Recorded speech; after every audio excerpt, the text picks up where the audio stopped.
Hi friend, শুভ সকাল। সকালের প্রথমত কাজ হচ্ছে আমার বেডটা একটু গুছিয়ে নেওয়া। তো বেডটা প্রথম গুছিয়ে নিচ্ছি, আর এটাতেই মনটা খুব প্রফুল্ল হয়। মাসবিলকে স্কুল পাঠিয়ে দিয়েছি, আর নভেরাকে পাঠালাম পরীক্ষা দিতে। এখন শুধু কাব্য আর আমি বাসায়। তো আমি আমার রুমটা থেকেই কাজ শুরু করে দিয়েছি। অন্য অন্য সময় দেখা যায় নিজের বেডটা একটু পরিপাটি করে রেখে তারপরে নাস্তা বানাতে যাই। আজ আর তা করছি না, আজকে একটু লেটেই আমি নাস্তা খাবো, কারণ আমার ব্রেকফাস্ট করতে সত্যি ইচ্ছা করছে না। তো ভেবেছি আজকে হেলদি একটা ফুড বানাবো সকালবেলা আমার জন্য, আর এটা বানাবো একান্তই আপনাদের সঙ্গে নিয়ে। ফ্রেন্ডস, খাটটা গুছিয়ে নিলাম, বড় কাজ শেষ।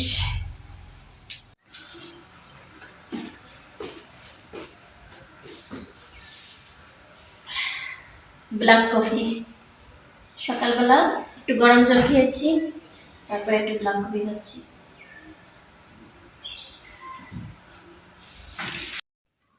ঘরটা ঝাড়ু দেওয়ার আগে যত যা ফার্নিচার আছে সব একটু সুন্দর করে মুছে নেই, আর ডাইনিং টেবিলটা তো ভালো করে মুছতেই হয়। কিন্তু আজকে আর খুব বেশি ডিপ ক্লিনিং করব না, যেমন চেয়ার তারপরে টেবিল এগুলো উঠিয়ে পরিষ্কার করা, এটা আর করছি না, শুধু উপর থেকে একটু মুছে নিচ্ছি। কারণ আমি 2 দিন আগে ভালোভাবে ডিপ ক্লিনিং করে নিয়েছিলাম। তো আমার ড্রেসিং টেবিল যা আছে সব কিছু মোটামুটি মুছিয়ে নিয়েছি, আর ব্ল্যাক কফিটা খেতে খেতে টেবিলটাও মোছা আমার হয়ে গিয়েছে। সকালবেলা না আমি এই ব্ল্যাক কফিটা খেতে ভীষণ পছন্দ করি, খুবই ভালো লাগে, একটু তিতা। আর ব্ল্যাক কফি খেলে না মানে ডায়াবেটিস হওয়ার কোনো সম্ভাবনাই থাকে না, ডায়াবেটিস রোগীদের জন্য উপকার। কাব্যর তো জ্বর, স্কুলে যায় নাই, জ্বরটা কমেছে যদিও, কিন্তু শরীরটা ভীষণই উইক হয়ে আছে, জন্য দেই নাই স্কুলে। যখন আমি ভোরে উঠি টাঙ্কিটা ভরে রাখি, কারণ মোটরে অনেক শব্দ হয়, আজ আর ভরা হয়নি। তো এখন আমি মোটরের সুইচটাও দিয়ে দিব। এক ট্যাঙ্কি পানি ভরে রাখলে নিশ্চিন্তে থাকা যায়, কখন কারেন্ট যায় আসে বলা যায় না। ট্যাঙ্কিতে পানি উঠাবো। ফ্রেন্ডস, নাস্তা করিনি এখনো, তো এখন নাস্তা করব। ঘর ঝাড়ু দেওয়া হয়েছে, তো বাহিরটা একটু ঝাড়ু দেবো, আর হচ্ছে থালা বাসন সব মাজা শেষ। তো কারেন্ট ছিল না, শুধু কারেন্ট যাচ্ছে আর আসছে, সেজন্য নিজের নাস্তাটাও বানাতে পারিনি। তো গ্যাস তো নাই, ইন্ডাকশানে করব। তো ইন্ডাকশানে যেহেতু করব, কারেন্ট না আসলে তো হবে না। আজকে আমি একটা হেলদি নাস্তা করব, সেটা হচ্ছে একটা ডিম নিব, আর পেঁয়াজ নিব, রসুন নিব, আর হচ্ছে পালং শাক, একটু পালং শাক নিব, আর নিব গোলমরিচ, একটু লবণ।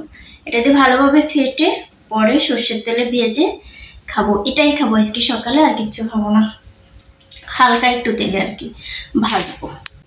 তো ফ্রেন্ডস, চলো আমি নাস্তাটা বানাবো সেটা অ্যারেঞ্জ শুরু করে দিয়েছি।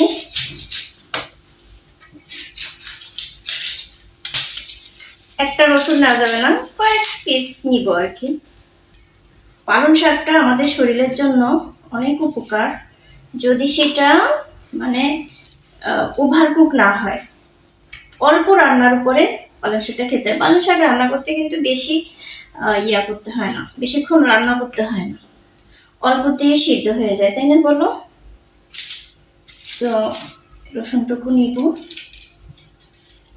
বাটার এই কয়টা পালং শাক এটা কুচি করব। তার আগে আমার ধুইতে হবে। আমি পালং শাক কিনে বেছে না ধুই এরকম এয়ারটাইট বক্সে রেখে দিই ফ্রিজে, সাথে সাথে রাখি, এটা ধুয়ে নিয়ে আসি।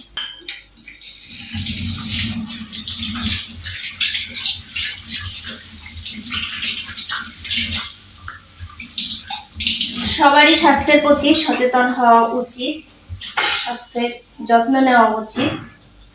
চলো, আমরা মেয়েরা সংসার করতে করতে নিজের যত্ন নিতেই ভুলে যাই। অনেক বছর পেরিয়ে এসে পরে বুঝি নিজের যত্ন নেওয়াটা ভীষণ দরকার।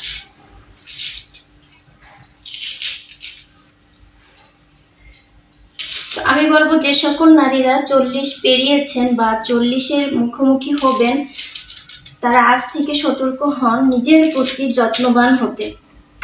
যদিও আমার এখনো 40 হয়নি, কিন্তু আমি চাচ্ছি আমার প্রতি একটু যত্নবান হতে, নিজের দিকে একটু খেয়াল রাখতে। তাই বলে কি অন্য অন্য কারোর দিকে কোনো দায়িত্ব নেই তা না, সবার দায়িত্বই পালন করব, সাথে আমার দায়িত্বটাও আমার সুন্দরভাবে পালন করব। আগে যেমন সবার যত্ন নিতে নিতে নিজের যত্ন নেওয়া হতো না, সেটা করব না। সবার যত্নের পাশাপাশি আমার যত্নটাও আমি নেব, কারণ আমার পরিবার আমাকে ছাড়া একদমই অচল। কারণ একজন গৃহিণীর যত্ন ছাড়া পরিবার সুন্দর হয় না, সুন্দর থাকেও না।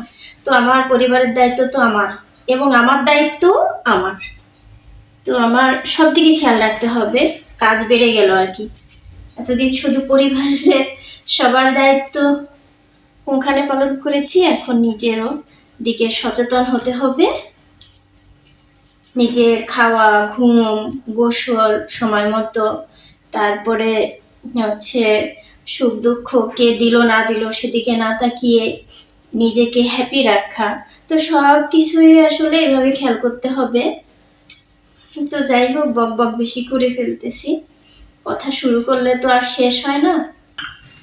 তো চলো, এই তো আমার এগুলো কুচি করা হলো। এখন এইটা একটু ডিম, পরে দেব একটু লবণ, তারপরে গোলমরিচ। একটু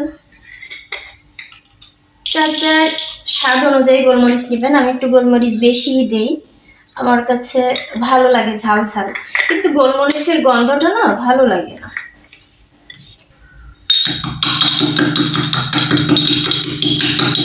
তো এই তো ফ্রেন্ডস, দিয়ে দিলাম গোলমরিচ। এখন আমি একটু হাতে মেখে নিব। মাখাটা আমার এরকম হয়েছে ফ্রেন্ডস। এখন প্যান দিয়েছি, দিব একটু সর্ষের তেল। তেলটা গরম হোক।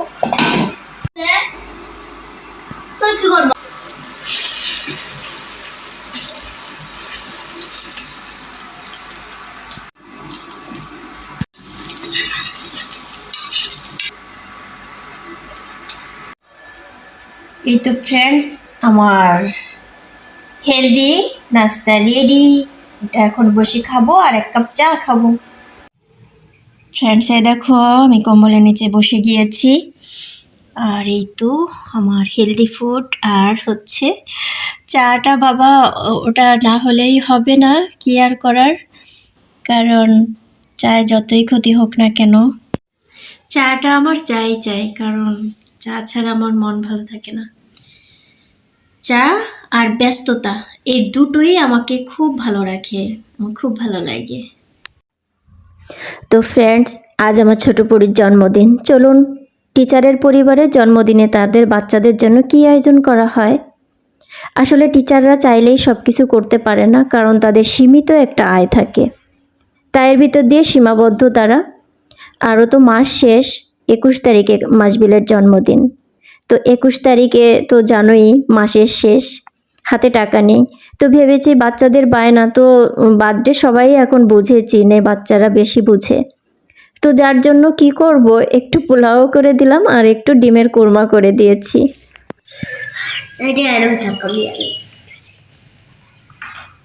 শোনা, দেখি তো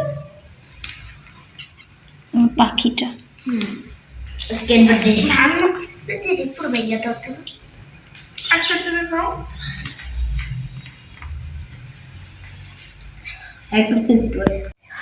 সাদা মজা হয়েছে।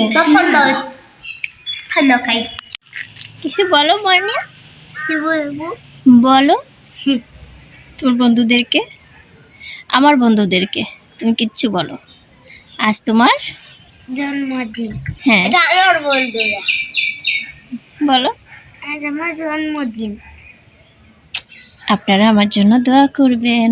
না, আপনারা আমার জন্য দোয়া করবেন। আমি যেন এই জন্য আমার মাম্মি মনের মতো মাসবিল হতে পারি। মাশাআল্লাহ। দেখ মা, দেখো আর এই যে জরালা বাবু, আর হলো বার্থডে গার্ল। দাও। আপনারা সবাই আমার 3 ছেলে মেয়ের জন্য দোয়া করবেন। আমার মাসবিল পরিটার তো আজ জন্মদিন, একদমই কোনো কিছুই করিনি, সাধারণভাবেই আজ দিনটা পার করেছি। তো আপনারা সবাই আমার পরির জন্য দোয়া করবেন, ও যেন মানুষের মতো একজন মানুষ হতে পারে। বড় হইলেও তোমরা দেখতে পারবা, শুনতে পারবা কথাগুলো, না মাম্মি? আমার পাখিটা কি বড় হয়ে গেছে সত্যি? না, আমার কাছে একদমই বড় হও না, একেবারে ছোট্ট, সেই বেবি, ছোট্ট বেবি। বাই বাই, আবার যেন দেখা